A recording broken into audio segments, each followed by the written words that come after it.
Hey, True Believers, Englentine here, and it is a good day when you can look at a comic book and go, holy crap, this is a Magneto story written by Chris Claremont.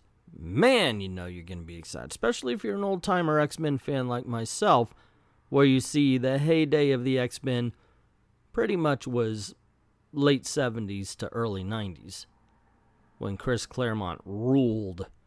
So I was very excited to pick this up. What was this going to be, a villain series, X-Men Black? They're going to explore villains from here on in? Yeah, sign me up. So you want to start off with a Magneto story, huh? Okay. Opens in a diner, because don't they all? Nobody goes to a restaurant in a Marvel comic. Have you ever noticed? In comic books in general, it's always diners. It's never like, oh, we're going to sit down at a Red Lobster or anything like that. You know, this book, I would be giving this a really good review if it were not for the beginning. Chris Claremont has always been good about putting politics into his books without really putting politics into his books, or at least, you know, it was in general. So it was like, hey, racism is bad, and, you know, everybody could get behind that. So, yeah, no worries. In this case, they do the mutant thing in order to talk about the children in cages. In this case, it's like, oh, I can't believe they're putting them in cages just for existing. And, of course, alluding to the fact that, just because they exist is why people were being detained at the border, and why children were being separated from the adults that they were with. And mind you, that's the way I put it, because one of the reasons why they're separated from the adults is to find out if those adults are actually their parents or it's human trafficking. Unfortunately, there's no such nuance in this book, which really floors me, because this is Chris Claremont. This is the king of putting politics into the books without you knowing. And instead of doing something along those lines, there's a very heavy hand. And I was really disappointed to see that, because I think he could do better.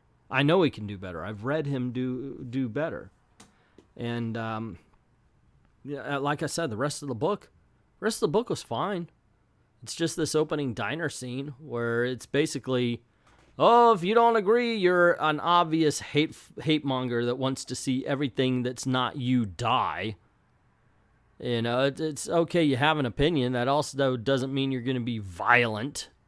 But that's not the way it's played out, is it? Once again, a little disappointing, considering the fact that this could have been a very good book. Because the rest of it is actually not too bad. Other than the fact that really Magneto should be dead and or captured like 1,000 times over. Yeah, it's like the Joker in in Batman and everything. I don't know. Then we after the diner scene, there's a flash forward scene, and it's really something of a how did we get here kind of thing. There should be more story between the two of them. Overall, I want to give it a good grade, and I can't. I'm not going to. I can say that it's better than X-Men have been in some cases. It's better than X-Men Red. I can give it that much. It's something to see Magneto take apart the X-Men. Of course, we find out it's a training simulation, and he's got to stay sharp so he keeps the danger high, which we've seen the X-Men do as well. And that part was kind of cool. I enjoyed aspects of this book. I just wish that the heavy-handedness wasn't there as well. But that's just me, I guess. I don't know. I wanted more out of it. Come on, it's an X-Men Black book. It was Magneto written by Chris Claremont. It's one of those things I keep saying. Be careful what you wish for, because you might just get it in modern day. Do you really want it? Do you want it in this particular climate? Do you want them to do the old characters that you loved? If you know that they're just going to mess it up somehow, that they're going to put their own voices in the characters rather than put the voice or find the voices of the characters. And here we have a little bit of that, and it's from Chris Claremont.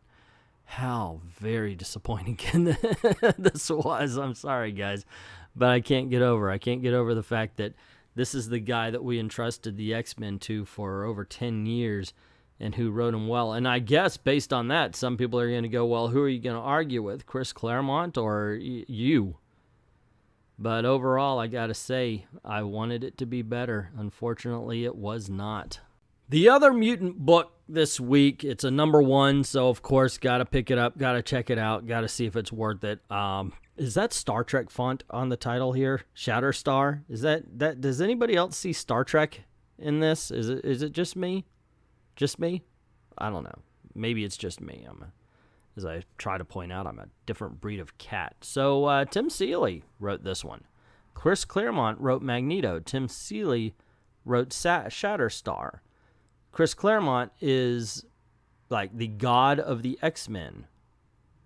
And yet Tim Seeley wrote Shatterstar. Now, frankly, I am not a fan of Shatterstar. I always thought it was kind of silly and stupid. The two-bladed swords, the boxing mask thing going over his head. Just was never a fan. So, okay, I was a little hesitant to pick it up, but it is a #1, and I do like to review #1 issues and everything, see how they start off. Maybe it's good, maybe it's bad, and then I opened it up, and he's like, oh, I wanted to be a landlord because Lord was a big title, and it sounded good. And I'm like, wait a second, is this a slice of life comic book starring Shatterstar? Is anyone interested in that? Why would they do a freaking slice of life comic book starring Shatterstar? He's freaking Shatterstar. It was like created in the, hey, look, I'm Rob Liefeld, let's get extreme 90s. And, oh my gosh, why would you possibly, oh, wow, okay, so this is interesting.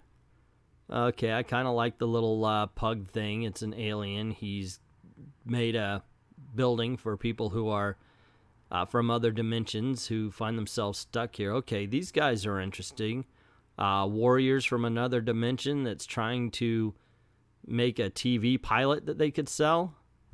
So far, so good, guys. I am very much interested in these characters, and this lady's named The End. Okay, and I like the fact that they say whenever she signs her name, it looks like an old 1940s movie. And okay, this is really interesting. Oh, look at that, an old-time Night Thrasher. This is really cool. I'm liking these characters. I am really afraid that they're going to start doing superhero crap in the middle of all this because, frankly, I would just like to see a slice of these guys' lives. This is very interesting. And that was my thought as I'm reading it. I'm thinking, wow, what a great cast of characters that Tim Seeley has put together here. I especially like this one. She is from a dimension where our dimension, basically, where everything is realistic. So the whole thought of superheroes is outrageous. And yet now she's stuck in that dimension. And she wants to hear all of Shatterstar's stories that he has as a hero. And while we're meeting the characters, man, I am into this book. But then he leaves the house, and we see that there are creatures that end up attacking.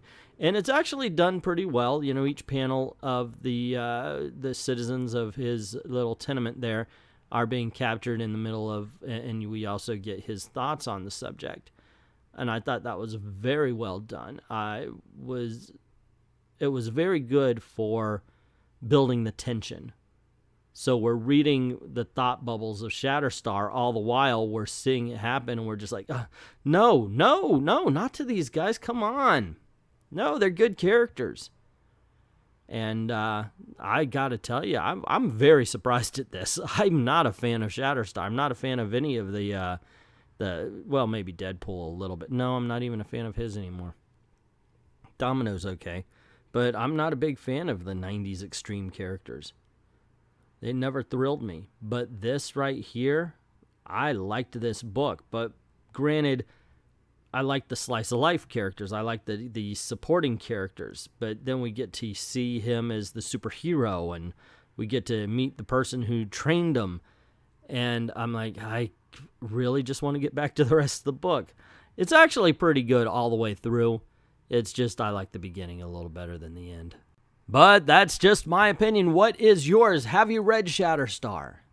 What did you think? Did you like it? Did you hate it? Were you just, it's okay. You know, it's fine.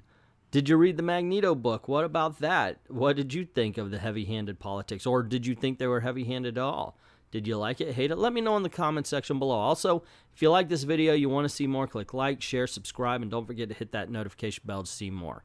This is the way we're trying to make a living, so if you don't mind helping the channel out, go on over to Patreon, drop $1 in the till, and helps keep making videos for you. I'd like to thank everybody who's already done that, and to everyone, all of the true believers, thank you very, very much for watching.